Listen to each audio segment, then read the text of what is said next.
Newry. The Northern Ireland border town was another scene of violence in a black weekend. We are not afraid. We are not afraid. The history of Ireland is as long and full of conflict as any nation. However, many are unaware of how recently Ireland's troubles came to a close. It has only been 25 years since the Civil War in the north of Ireland officially ended. However, the fallout from its recent history is still visible to this day. 30 years of protests and violence have been the mold for Northern Ireland as we know it, and many are unaware that it ever happened at all. Northern Ireland, we have a situation like the southern states of America, where you do not have the basic democratic liberty of free procession. King Henry II first invaded Ireland in 1170 under immense pressure from the Catholic Church. The year prior, King Henry had a part to play in the murder of Thomas Becket, Archbishop of Canterbury, so he was eager to get back into the Church's good graces. The Irish lords did not have a large enough army to fight King Henry, so they were forced to submit to his rule. In 1921, the Catholic majority in British-occupied Ireland rebelled from the Crown and split the country into two parts: the Republic of Ireland in the south, which is majority Catholic, and Northern Ireland, which is mostly Protestant, and still controlled by the British. Within Northern Ireland, the majority of citizens are Protestants and support the British Crown. This has given them the moniker Loyalists, whereas the minority Catholic population live in small, segregated communities and are known as Nationalists because they support an independent Republic of Ireland. In 1968, the Catholics who lived in Northern Ireland were downtrodden by unfair treatment, making their lives much harder than their Protestant neighbors. Catholics are discriminated against in the housing and job markets, especially in the shipyards, which was the majority of Northern Irish commerce. On October 5, 1968, a peaceful protest was planned to draw attention to discriminatory housing policies. This march was organized by young nationalists who supported the Republic of Ireland and modeled after the civil rights movement in America happening around the same time. The march was officially banned by the Northern Ireland government, but the protests continued anyway. As the crowd marched, they found their path blocked off by a line of RUC, who are the official Irish police. As a protest, the marchers refused to take the alternative route. It resulted first in deadlock, then violence. The RUC charged the protesters and began mercilessly beating them with batons. The crowd turned to flee but found their retreat cut off. The violence was caught on television and sparked national outrage at the seemingly unprovoked violence.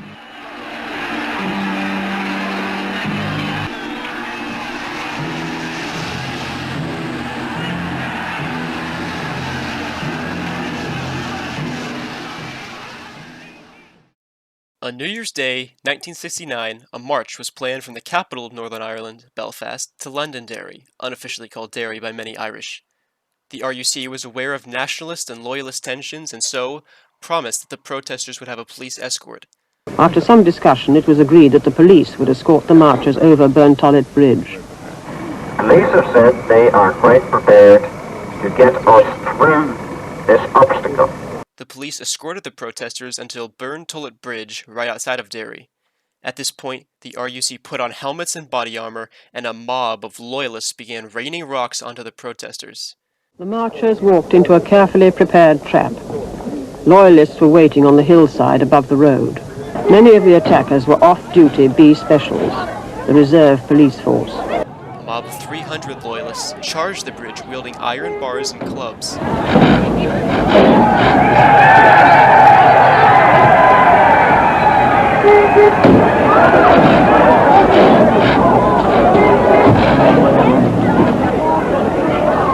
Bloody protesters fled into the freezing river for safety as the RUC stood by and watched. Tensions finally boiled over later that year in August, when a loyalist youth chapter of Derry planned a large parade through the city. The route of the parade was planned to pass through a large Catholic part of town known as the Bogside. As the parade passed, many Bogsiders hurled rocks and Molotov cocktails at the crowd.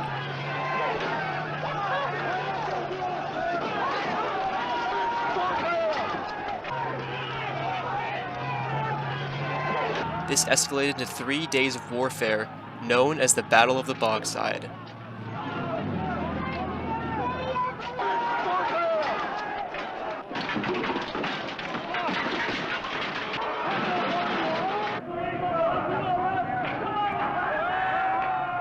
We're determined to hold it out here. We have thrown everything. Police are afraid to come on here. Yeah, they're very. Hundreds of rounds of CS gas were fired until the whole area choked on it. Even though the fighting took place in Derry, most of the damage was inflicted in nearby Belfast when the Beast Specials, an auxiliary police unit, burned over 1,500 Catholic homes to the ground.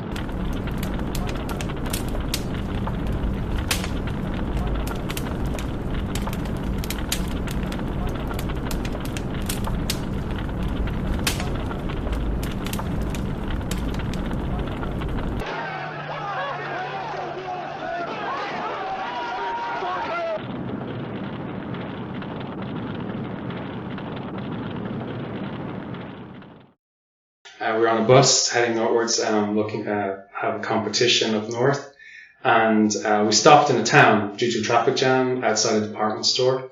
Windows were all lined with a variety of different models and clothes, etc. And when we came back, all of those windows were blown out. The bomb had gone off. But yeah, it really make you pause for a second going, well, if I'd been in that bus and the bomb had gone off while I was right there looking in the window, would I still have my eyes? I don't know. And again, that's the kind of world that people are living in, completely unsure from one day to the next. On August 14th, 1969, the Prime Minister of Northern Ireland ordered British troops to occupy all major cities, beginning decades of deployment inside the country. You would be driven into a single line file in the car, and you would drive over strips, and basically if you reverse on the strips, it would deflate your tires, so you couldn't reverse backwards. In order to go forwards, they had blocks lining the way so that you'd have to weave your way through, so you couldn't drive really quick through.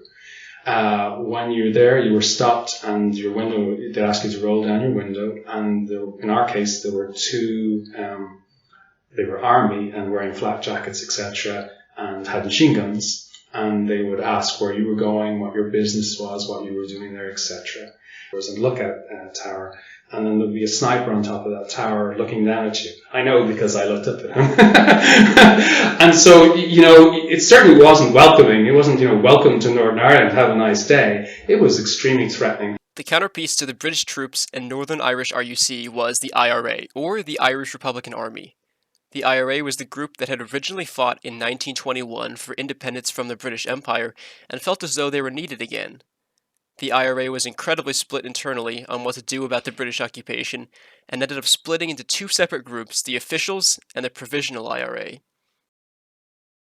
The Officials insisted on removing the British Empire through peaceful methods. However, the Provisionals disagreed. They thought the only way to remove the British was to get weapons and fight back. The Provisionals' methods were incredibly violent, including car bombings and kneecappings for anyone in their way. What were these people like? Were they masked? The anoraks with hoods up. They had their hoods. They had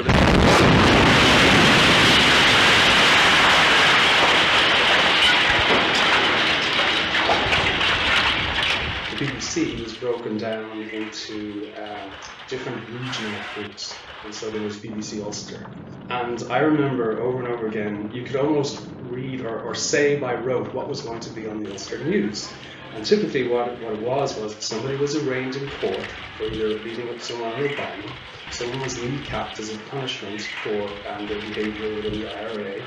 A bomb might have gone off, or some police officer was shot at, or somebody was murdered, or they were looking into a case about someone who was shot, murdered, or beaten up, right? By the end of the Troubles, the Provisional IRA caused over 1,800 deaths, more than 600 of which were civilians. When the British government deployed troops into Northern Ireland, they soon instituted a controversial policy known as internment without trial. Soon after, hundreds of suspected IRA members were rounded up and imprisoned without due process. On January 30th, 1972, Catholic nationalists in Derry organized a peaceful protest against the British internment policy, but officials called in troops to shut it down. Thousands of people filled the streets and hundreds more joined at every corner. The army erected barricades to block the protesters, causing most to make a detour. However, some went forward to challenge the soldiers at the barricades. Soldiers in a derelict building began to open fire, claiming that they came under attack. The entire British Army opens fire on protesters, killing 13 and wounding at least 15 others. They claim they were shot at by Provisional IRA. However, Eyewitnesses insist none of the dead were armed. This became known as Bloody Sunday and served as a spark for anger and violence across the country. The British government, in a desperate attempt to quell violence, erected a quote-unquote peace wall in major cities. These walls spanned the borders of Catholic and Protestant neighborhoods and stood sometimes as high as 45 feet. These walls stand to this day and are closed and locked at night. Finally, in 1998, the Good Friday Agreement was signed. The goal was to bring an end to the Troubles, at least officially, by creating a framework for power sharing. Peace seemed to have finally arrived for the first time in 30 years. August 15th, 1998, 3 months after the signing of the Good Friday Agreement, a car bomb goes off in Omagh, Northern Ireland, killing 29 and injuring 220 others. It was the deadliest incident since the start of the Troubles and caused outrage worldwide. Modern-day Belfast and cities like it have been shaped largely by conflicts of the Troubles. Spread throughout the middle of the city of Belfast are 20 miles of a quote-unquote peace wall, separating the Catholic neighborhoods from the Protestant ones. Many gates are manned by police officers day and night, intended to keep the peace. And the walls are not unnecessary by any means. There are still massive tensions on both sides. Every year, British loyalists build a massive wooden tower and set it alight on the 12th of July. This is intended as a direct message to the nearby Catholic communities as ash drifts over the city for days following. Murals adorn this peace wall and go a long way to explain the culture of both sides. The IRA and all its splinter organizations still exist to this day, along with the RUC. Each group has painted murals on each side that vary drastically from each other. On one side is a view of men in ski masks holding guns, inviting you to join them in their fight against loyalist terrorists. Next to that mural is a picture of a war hero who killed a lot of Protestants in the Troubles. When you cross the other side, you will see a graveyard for the people that war hero killed. But next to the quote, "Ready for peace, prepared for war," there are faces of peace organizers and calls for change. The younger generation has a new outlook on the future of Ireland. They want real peace. Murals of children tearing down the wall brick from brick reveals the attempts to break down the old hatred. Nelson Mandela, Bobby Sands, and calls for solidarity stand in stark contrast to those that reinforce violence. There is an internal struggle within Northern Ireland. Those holding old grudges, and those who wish to tear down the walls of separation.